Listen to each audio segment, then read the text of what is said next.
nós não somos divisíveis, né? Nós somos seres indivisíveis. Então, o coração de uma pessoa, ela não vive só batendo ali, fluindo o sangue, ou passando o sangue ali de uma forma orgânica somente, mas sim ele tanto recebe a ação da mente, daquilo que está sendo gerado no nosso corpo, seja nos rins, seja nos intestinos, seja no cérebro, a gente recebe essa reação. Porque no final das contas, somos um conjunto ali de receptores, de células que têm suas funções inclusive de secretar hormônios, substâncias neurohumorais que têm uma ação sobre o corpo todo, né? Então, sim, o coração sofre com aquilo que é gerado na mente, com aquilo que é gerado no intestino, nos rins, que é aquilo que acontece no fígado. Nós somos seres indivisíveis e assim seremos.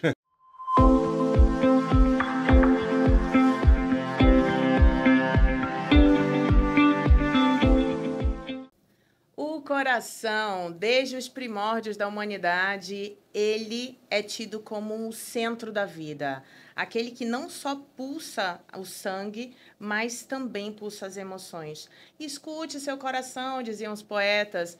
Meu coração sofre, falam os que sofrem de amor. Agora, será que essa relação é só uma metáfora? A ciência moderna já fala que essa relação ela é íntima e verdadeira. Agora, como é que essas coisas funcionam? Como é que as nossas emoções influenciam no sistema cardiovascular e o contrário? É sobre isso que eu vou falar com ele, Dr. Marcos Grangeiro, médico intervencionista. Ele é membro titular da Sociedade Brasileira de Cardiologia e da Sociedade Brasileira de Hemodinâmica. Já é da casa, não é não, Marcos? Seja bem-vindo. Obrigado, Maíra. Obrigado pela apresentação. Obrigado pelo convite, estar aqui e a gente conversar com o teu público sobre essa interação, né? Mente e coração. Não tinha como você faltar aqui. Primeiro que você é da casa, a gente já fez uma entrevista que foi Verdade. maravilhosa, adorei. E nunca te falei isso, você foi médico do meu pai. Você Olha só que salvou a vida legal. do meu pai, então não tem como. Eu fiz um vídeo essa semana sobre essa questão dessa frase, né? Doutor, o senhor salvou a vida do meu pai. E quantas vezes eu já ouvi e com muita humildade e com muita gratidão eu ouço essa frase, já ouvi algumas vezes, mas eu sou basicamente só um instrumento da vontade do Pai para salvar a vida de alguns. Graças a Deus por isso. Puxa, que bom, que bacana. Agora, Marcos, o que a ciência, a neurociência, fala sobre essa conexão? Ela é real, então, entre o coração, o sistema cardiovascular e as emoções, é isso? Sem dúvida alguma. Nós nós não somos divisíveis, né? Nós somos seres indivisíveis. Então, o coração de uma pessoa, ela não vive só batendo ali, fluindo o sangue, ou passando o sangue ali de uma forma orgânica somente, mas sim ele tanto recebe a ação da mente, daquilo que está sendo gerado no nosso corpo, seja nos rins, seja nos intestinos, seja no cérebro, a gente recebe essa reação. Porque no final das contas, somos um conjunto ali de receptores, de células que têm suas funções inclusive de secretar hormônios, substâncias neurohumorais que têm uma ação sobre o corpo todo, né? Então, sim, o coração sofre com aquilo que é gerado na mente, com aquilo que é gerado no intestino, nos rins, que é aquilo que acontece no fígado. Nós somos seres indivisíveis e assim seremos. A gente vai sempre reagindo às coisas. E eu acho que isso é tão importante, Marcos, por quê? Porque quem sofre emocionalmente acha que é besteira, que é coisa da cabeça. Não sei se você já ouviu falar nisso. Não, isso é coisa da minha cabeça. Então, se é coisa da minha cabeça, não é importante. Isso não é real, mas é real. As pessoas que sofrem, então, uma situação abrupta, muito dolorosa, elas têm essa sensação física correspondente, é assim? Sim. Qual é a relação? O que acontece no organismo? Veja, a frase, na verdade, não é nem coisa da minha cabeça. A frase que traz uma carga até de preconceito e de um certo desprezo é coisa da sua cabeça. É verdade, o que vem Porque, de fora, né? porque muitas vezes as pessoas têm uma queixa, e quantas pessoas vão aos médicos e têm alguma queixa que se mostra algo importante para essa pessoa e o médico, por ter aquela agenda, muitos médicos, por ter aquela agenda tão extensa, ter que atender vários pacientes no decorrer de uma hora, não dá a atenção adequada para aquele paciente. E aí acaba que o paciente, poxa, eu já fui ao médico, ele falou que não era nada, que era coisa da minha cabeça. Mas sim, há uma relação íntima, porque afinal de contas a gente tem no cérebro uma produção de substâncias, como eu disse, neurohumorais, que tem uma ação direta no cérebro, né? Por exemplo, quando a gente toma um susto, a gente tem uma descarga de adrenalina, de noradrenalina, que vai produzir no cérebro uma ação rápida de taquicardia e vai produzir nos vasos uma vasoconstrição. Isso aumenta a pressão arterial, isso aumenta a frequência cardíaca e há uma dilatação, por exemplo, das pupilas, é o que a gente chamava do reflexo da fuga, né? Então, a gente tem aquele impacto e, às vezes, esse impacto pode gerar coisas no nosso coração que não são tão agradáveis, né? Isso depende muito do coração. Se o coração é saudável, ele recebe isso e age dessa maneira, de uma maneira muito rápida e da mesma maneira que entrou nessa situação de taquicardia, de hipertensão, sai também ali na frente sem problema algum. Já que já um paciente que já tem hipertensão, por exemplo, e tem uma possibilidade de uma propensão de taquiarritmia, isso daí serve como um gatilho para que ele possa ter essa taquiarritmia, seja um ataque supra, que a gente chama, né?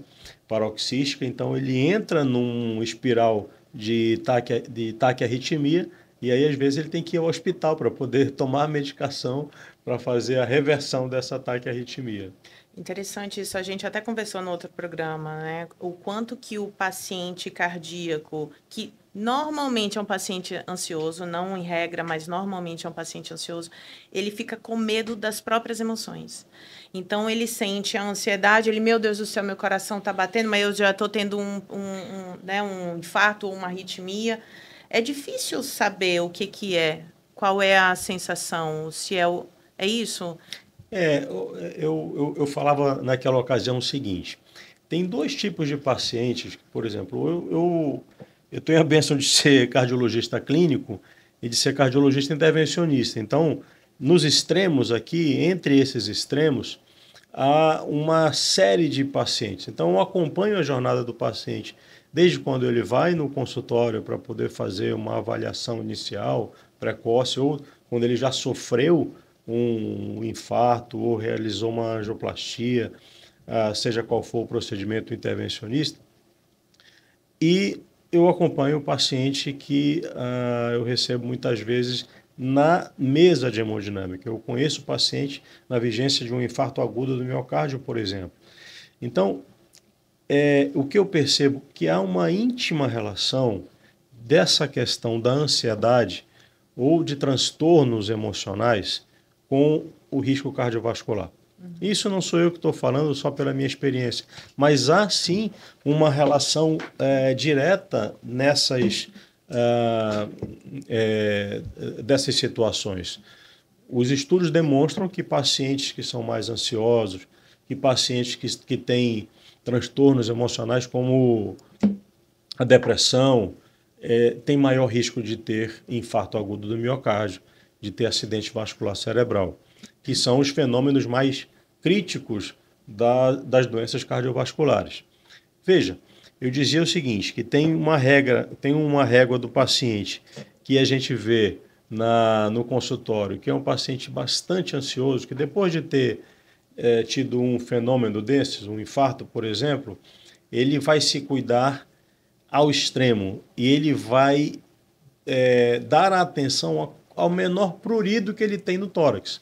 Então, sim, se ele tiver alguma coisinha, se ele sentir alguma coisa diferente, ele vai achar que é algo no coração, e isso já por si só já vai aumentar a pressão dele, porque vai haver descargas ali adrenérgicas, como nós falamos, de adrenalina, de noradrenalina.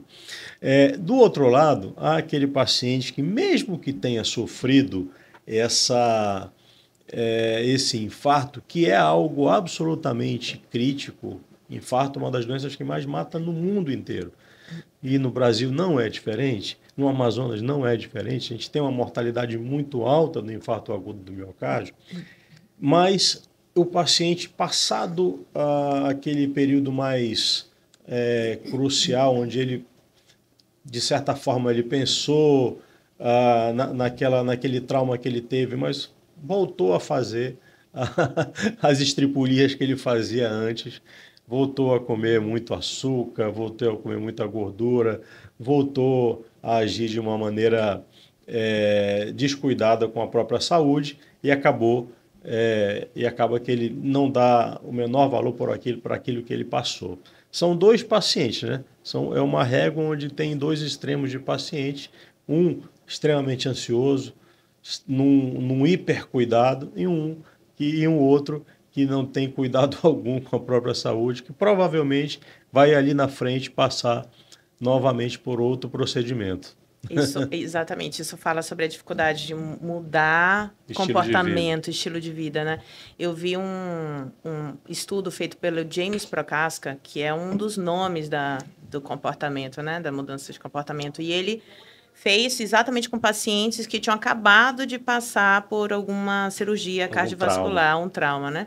E aí ele viu que 93% dos pacientes que tinham quase morrido, né? A eles foi falado, ou você muda, ou você morre. Só 93% mantiveram o estilo de vida. Só 7% realmente mudou, né? Isso fala sobre a dificuldade. A gente, quando está numa situação de perigo, a pandemia, por exemplo, né, Marcos?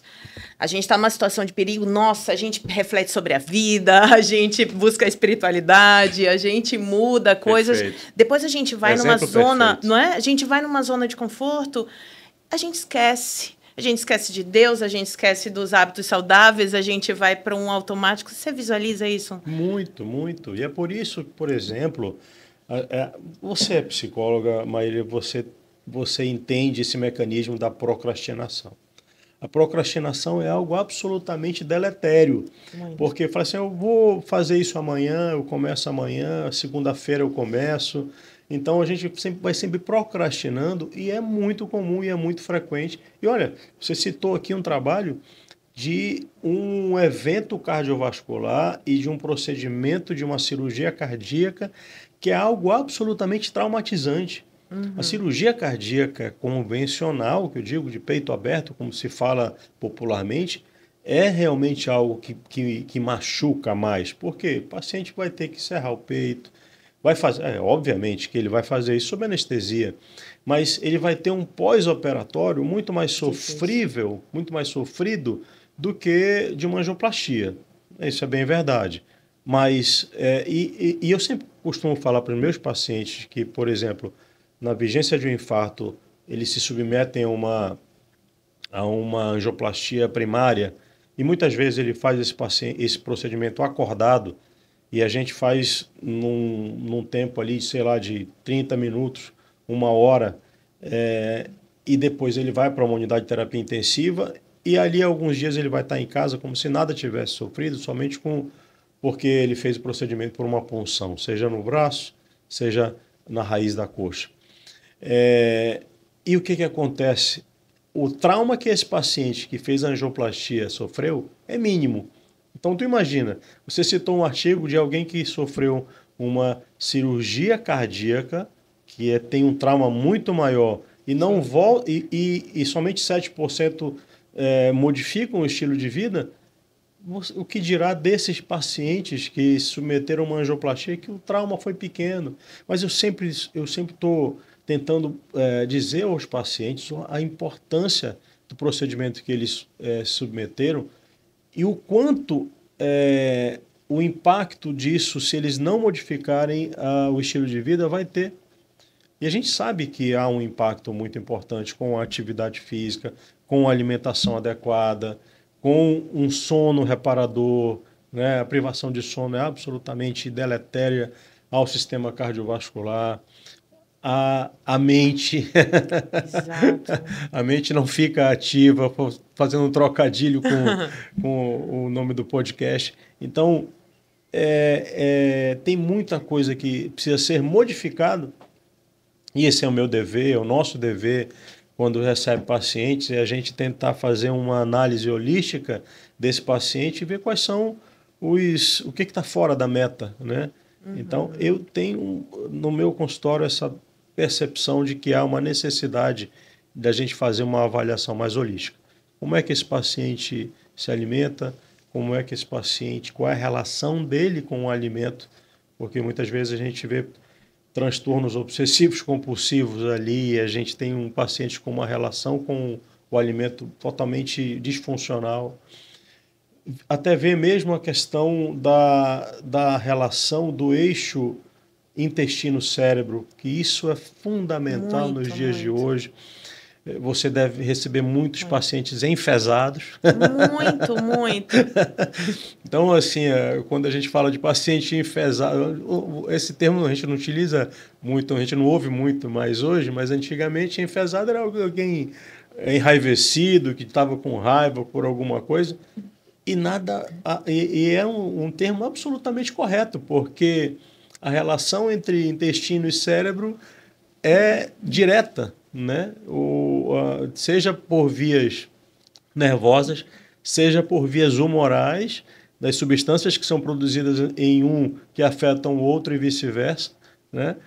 Então, essa avaliação do paciente precisa ser num campo mais holístico, não dá para ser numa consulta de 15 minutos que a gente vai fazer essa avaliação.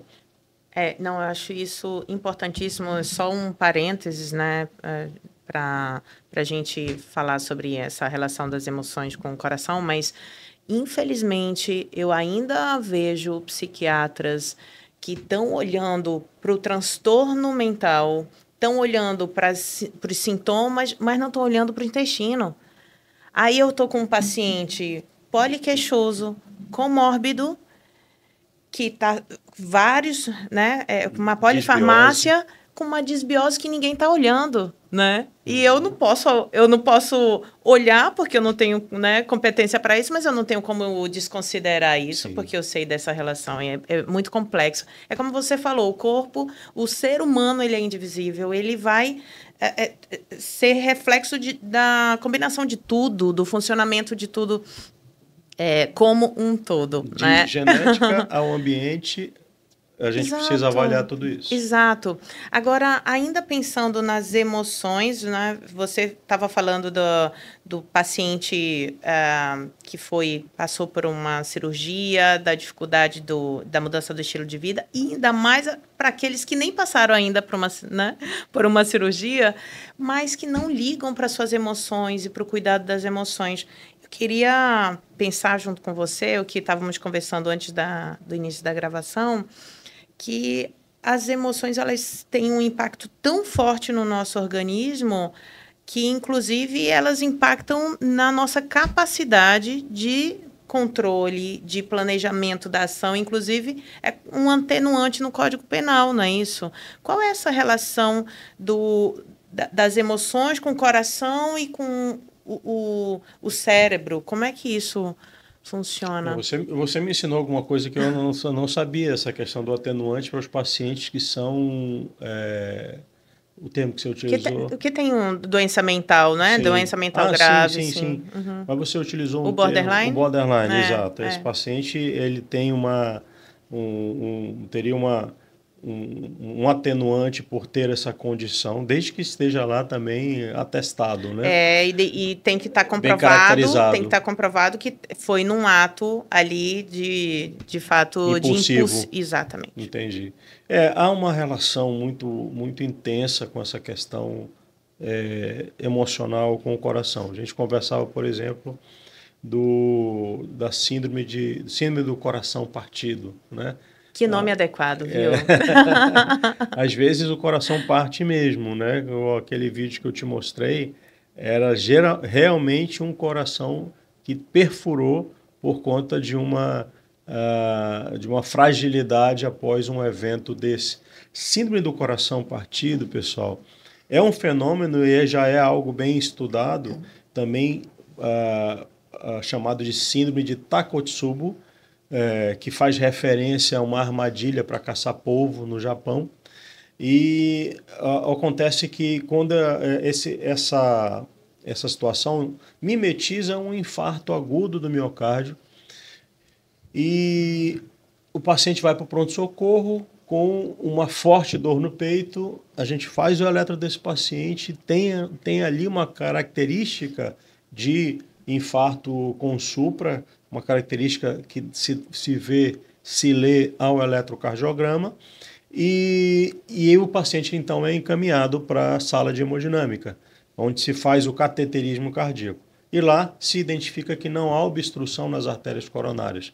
Mas quando a gente faz uma injeção de contraste dentro do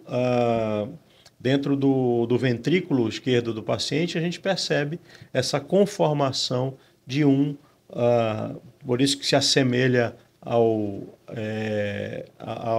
armadilha de caçar polvo, porque é como se fosse um balão. O ventrículo esquerdo assume essa conformidade com uma hipocinesia, com uma redução do movimento do ápice e do terço médio. Praticamente só bate a porção basal do ventrículo esquerdo. E aí esse paciente, por mais que não tenha obstrução nas artérias coronárias, tem um risco muito aumentado de desenvolver uma morte súbita. Então esse paciente precisa ficar internado e precisa ser avaliado e seguido para avaliar a sua evolução. Ele tem uma relação direta por isso que chama coração partido, com fortes emoções. Então essas fortes emoções, através dessa descarga, da adrenalina, de noradrenalina na corrente sanguínea, produz esse evento lá no coração. Então, para você ver que não é algo gerado no coração, mas que o impacto foi direto sobre ele. Isso é muito impressionante. Eu lembrei de um episódio que eu fiz aqui com a Gisele Mello, fantástica psicóloga, e a gente falou sobre traição. E aí os estudos mostram que uma pessoa que foi traída ou que teve uma desilusão amorosa, que terminou um relacionamento, ela tem uma dor física, pode ter uma dor tremenda, e é claro que, né, na síndrome do coração partido, você está me falando de um quadro agudíssimo, Sim. grave, né? Mas mostra essa relação e como realmente é real. A experiência que você tem, que é subjetiva e emocional, ela é muito real, ela é física também, né? Ao longo da vida, a gente tem muitas experiências que não são boas, que são traumáticas, que trazem dor, que trazem angústia, que trazem aquele peso, né? Sim. A gente sempre observa, e tem algumas pessoas que não lidam bem com isso, que não conseguem recomeçar a vida, que não conseguem seguir a vida de uma maneira mais leve, né? Isso a gente está falando de estresse crônico. E aí o estresse crônico vai ali, é como se fosse um pingo d'água numa rocha, que se esse pingo ficar tocando ali sempre no mesmo local, vai produzir algum evento ali, né? Então há realmente alguma coisa que está sendo gerada e o coração está sofrendo, e essa angústia precisa ser considerada, e os psicólogos e psiquiatras têm um papel fundamental na evolução, na avaliação e na evolução desses pacientes. Sim. E aí, pensando exatamente, Max, no estresse crônico, esse hormônio do estresse, que é o cortisol, qual o papel dele no sistema cardiovascular? Sem dúvida é algo que os últimos estudos demonstram que existe uma relação direta com esse risco cardiovascular. Então, o cortisol ele é um hormônio hiperglicemiante também, então isso aumenta a inflamação, né? A gente vai ver pacientes que tem... que na verdade, eu falei isso há alguns dias sobre o paciente bomba relógio, né? É um paciente que é muito estressado, é um paciente que dorme mal, é um paciente que o menor gatilho ele explode, estressa com todo mundo. Então, esses pacientes têm um risco muito aumentado, né? Dormir mal, como eu disse, já aumenta o cortisol, porque o cortisol é aquele hormônio que é, ele vai reduzindo à medida que a gente vai, que o sol se põe. E também aumenta à medida que o sol... Só que assim, hoje em dia, com o nosso dia a dia, com a luz artificial, a gente tem muito menos esse estímulo luminoso para poder... A gente vai dormir porque realmente está na hora de dormir, né? Porque senão a gente precisa descansar. Mas essa questão a gente precisa voltar a ter uma higiene do sono para poder reduzir esse cortisol, esse estresse, né? E reduzir o efeito sobre o coração. Sem dúvida, há uma inter-relação entre cortisol, estresse crônico, doença cardiovascular. Os estudos demonstram que tem esses pacientes que dormem mal, que são mais estressados ou que têm depressão, que têm angústias sucessivas, eles têm maior eventos cardiovasculares, seja pelo autocuidado que se deixa de fazer, seja pela agressão direta sobre o coração. Isso é interessante, eu ia trazer mesmo isso. Tem essa relação que é fisiológica de uma coisa com a outra, mas também quem sofre emocionalmente ou quem tem algum transtorno mental, quem não tem habilidade de regulação emocional, não precisa nem ter transtorno mental, mas quem não sabe regular emocionalmente, porque regulação emocional não é controle e supressão emocional, Sim. né? Acaba tendo comportamentos disfuncionais para, de alguma forma, dar conta dessa emoção. Aí faz o quê? Fast food. Hiperuso de tela, né? Para distrair a cabeça, para não pensar nas coisas. A dopamina que não é adequada, né? Para tentar dar conta, não é isso? É o que você vê também nos seus pacientes, é um estilo de vida que vai para esses hábitos não saudáveis. Isso a gente vai encontrar vários pacientes dessa natureza, com esse perfil nos consultórios cardiológicos. Infelizmente, muitas vezes dá depois de ter um evento cardiovascular. Muitas vezes depois de ter sido diagnosticado uma hipertensão. Quiçá esses pacientes pudessem procurar o cardiologista ou o médico o clínico antes de algum evento, de algum fenômeno desses, porque aí a gente teria a possibilidade de regulação desses níveis, né? Então, por exemplo, eu pego muito paciente que vai ao consultório depois que teve ou o diagnóstico de uma doença coronariana, por exemplo, por uma angiotomografia. Ele vai já com uma indicação de cateterismo. Eu pego paciente, por exemplo, que vai porque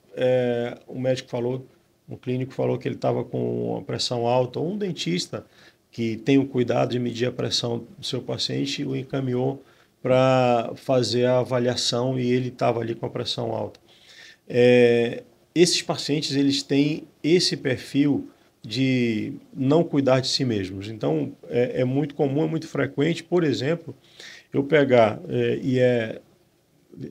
a maioria deles é homem, né? São os homens que geralmente não têm um cuidado que as mulheres têm consigo mesmas, os homens não têm esse cuidado consigo mesmos. Faz-se a campanha do Novembro Azul, mas pensa-se principalmente na próstata, quando na verdade a saúde do homem vai além da próstata, né? Exatamente. Fala acerca do coração, fala acerca dos rins, fala acerca dos olhos, né?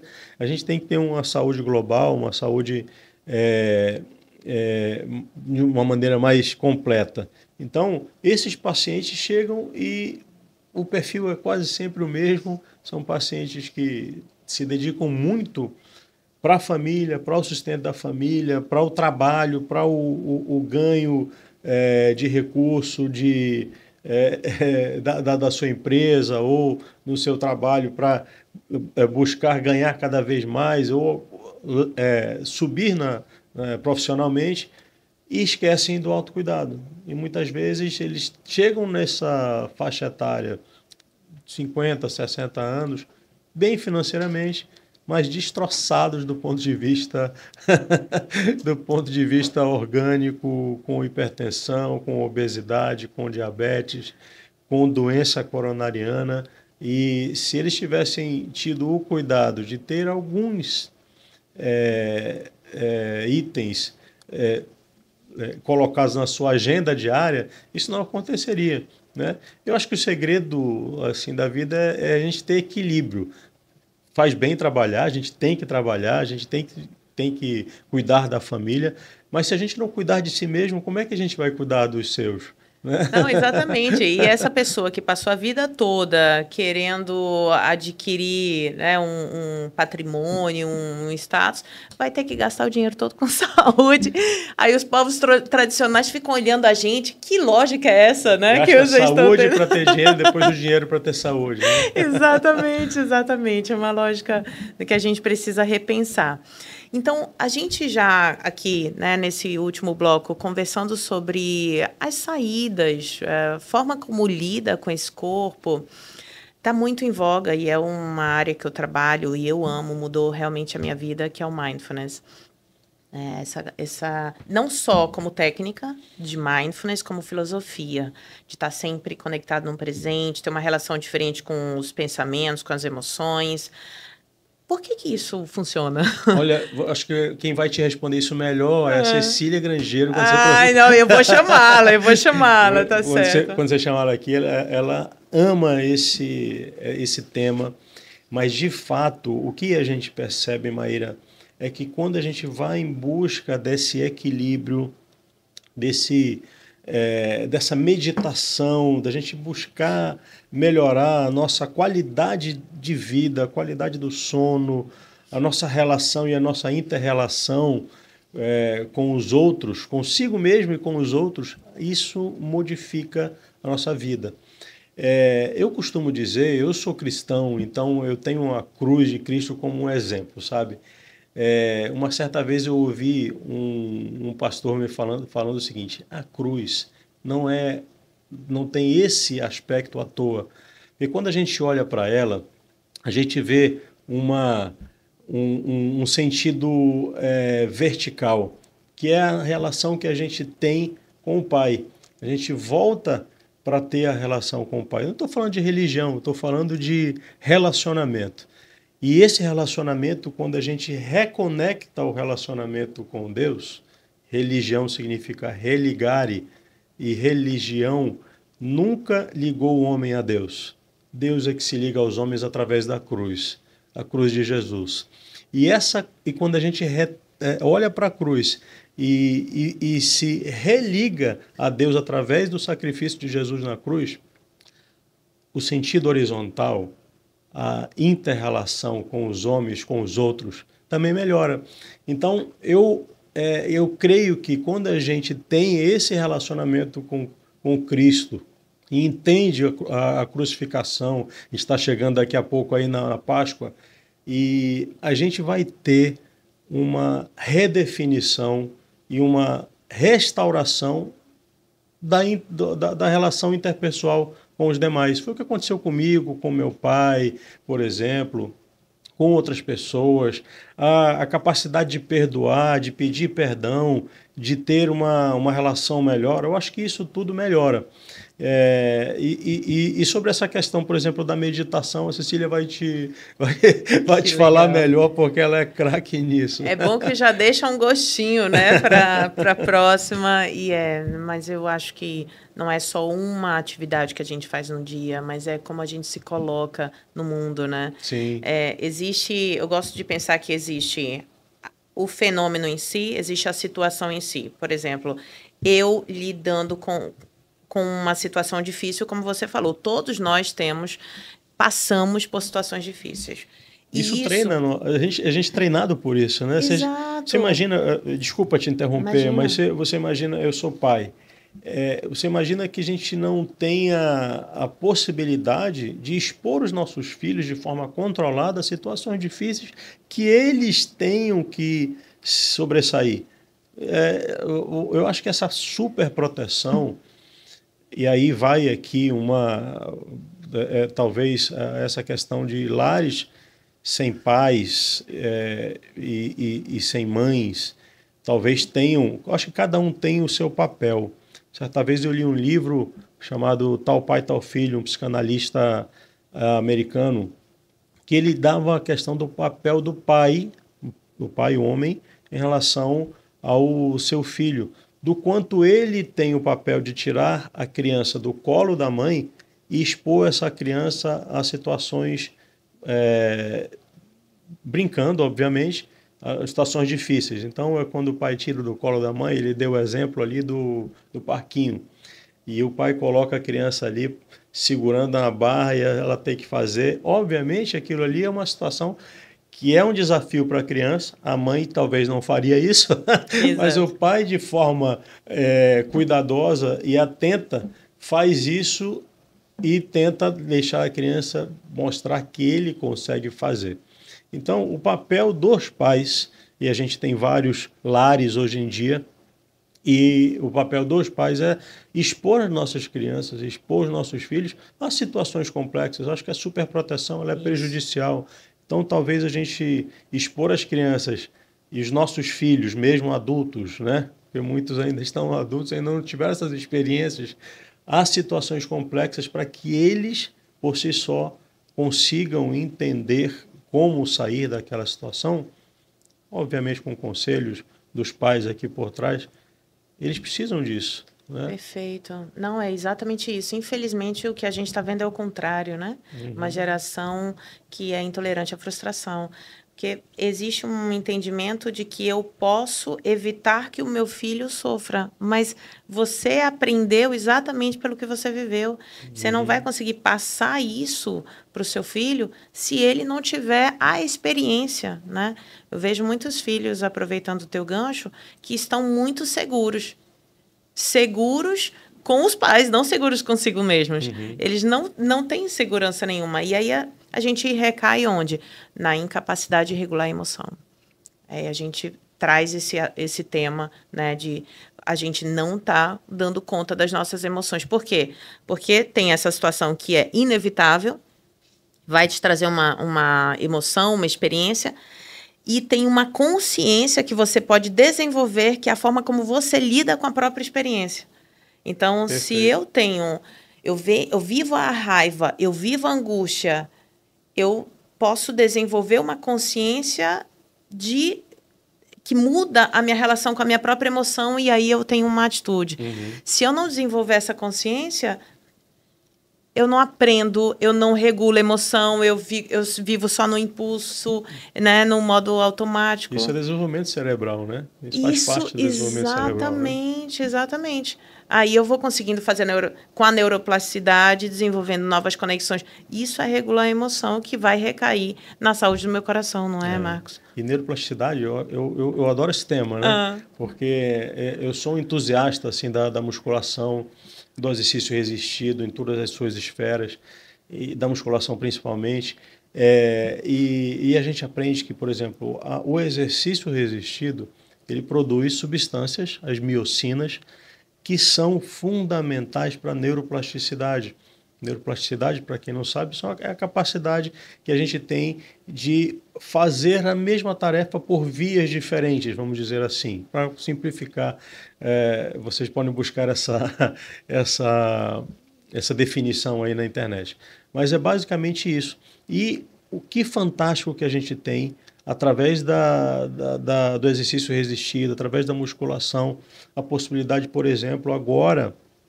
eu assisti um doutor Pedro, sigo ele no Instagram, que é neurologista, e ele falando sobre a musculação, que antes a gente menosprezava a musculação, achando que tinha mais um contexto estético, ou somente o contexto estético, mas ainda bem, além de tudo, tem também um contexto estético agregado à musculação, mas ele trazendo estudos recentes falando acerca da prevenção do Alzheimer. É fundamental, então, fica como, já que a gente está chegando ao final da gravação, fica como lição de casa para aquelas pessoas que não fazem ainda, que não estão ainda adaptadas a isso, ou que não gostam, vá como remédio. Façam atividade física, façam musculação, façam as demais, se você corre, se você pedala, se você nada, mas façam musculação também, porque ela é fundamental para a sobrevivência. Que bacana, que bacana. Olha, informações preciosíssimas. Aqui, Marcos Grangeiro, ele não fala só sobre o coração, ele fala sobre educação parental, fala sobre como lidar com uma vida mais saudável. Eu acompanho seus vídeos, obrigado. Inclusive você falou sobre Monjaro, aí a gente citou você aqui no programa, na Jovem Pan, né, com o Rafael, falando, peraí, vamos tomar cuidado, porque isso, né, tem uma relação com a diminuição de massa magra. Sim. Então, é importante ter essa visão toda, né, do ser humano. Não tem como a gente cuidar de alguém não tendo essa visão. Palavras finais, Marcos. Eu queria agradecer, Maíra, pela tua sempre gentil teu convite aqui, por vir aqui e a gente poder trazer informações. Eu acho que a informação ela é boa quando ela é compartilhada. A gente tem, através dessa telinha aí, uma multidão de gente para alcançar com essas informações, trazer informações que possam modificar a vida das pessoas, né? Então, essa é a minha missão. Você sabe que há alguns anos atrás eu fui candidato e as pessoas hoje elas me questionam, não, você vai vir candidato, você vai vir? Eu falei assim, não é a minha missão. Já entendi que não é a minha missão. A minha missão é fazer medicina, melhorar a cada dia mais, estudar, crescer todos os dias. Então, tem uma mensagem lá no meu Facebook que diz o seguinte, eu sou hoje melhor do que fui ontem e pior do que eu serei do eu da manhã. Então, eu estou sempre estudando, sempre tentando melhorar para proporcionar ao meu paciente uma melhor experiência. Então, afinal de contas, eu costumo dizer que a experiência do paciente é como se fosse uma viagem de trem. Ele quer ter a melhor experiência possível. Muitas vezes a experiência que as pessoas têm no trem, às vezes eu ouço e vejo algumas experiências de amigos, e o tal do perrengue chique, não é tão agradável. Mas a experiência que a gente tem que dar a esses pacientes é de primeira classe, de classe executiva, porque, afinal de contas, ele está pagando para você ser atendido por você. Então, a melhor experiência que eu quero dar ao meu paciente precisa ter um estudo, preparação e cada dia mais um melhor Marcos para eles. Que bacana. E eu posso te dizer que eu tenho um exemplo em casa. Meu pai está ótimo, com super saúde, muito grato a você. Obrigado, Maria. E eu sou muito grata a você também por tudo e pelos ensinamentos de hoje. Obrigada mesmo. Um abração para ele. Obrigado. Tá bem? Maravilha. Então, agora você já sabe, né? Aproveita tudo isso, inspire-se e transforme-se.